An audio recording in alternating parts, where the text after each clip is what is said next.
In a program recorded for broadcast on local public television in November 2009, Gainesville City Mayor Pegeen Hanrahan discussed the Cabot-Koppers issue along with other guests.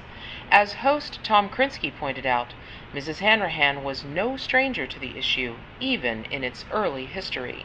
Gainesville Mayor Pegeen Hanrahan has a unique perspective on the question. She's not only the head of the city government, but also an environmental engineer. She was actually working for Alachua County in the early process of the federal Superfund action.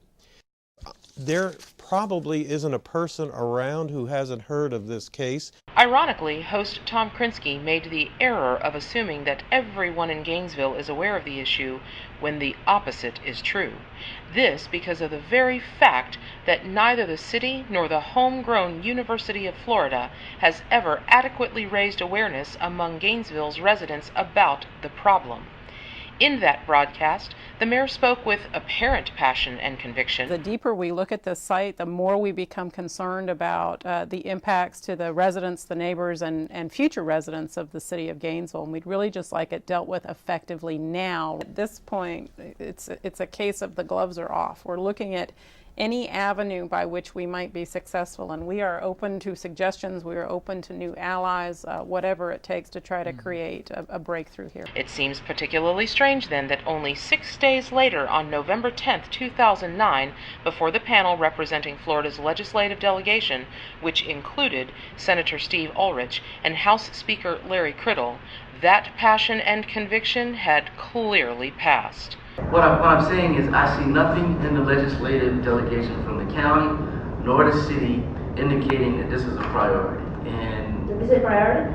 No, I'm just saying they gave us a list today of their priority, their legislative priorities. And what I'm saying, I see none of that here. The mayor did mention it.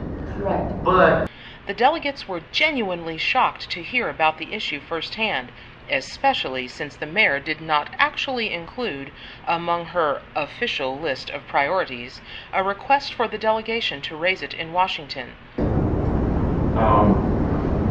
been on the delegation now for 7 years, and I think this is the first, I believe, the first time that this presentation has been given.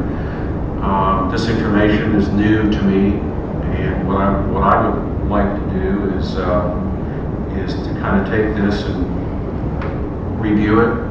I'd like to speak to some of the city officials. It didn't take long for Senator Olerich to quickly realize the magnitude of the problem. It needs to be relocated, and that's what we're striving to do. Kind of a Love Canal scenario? Absolutely. Kind of a Love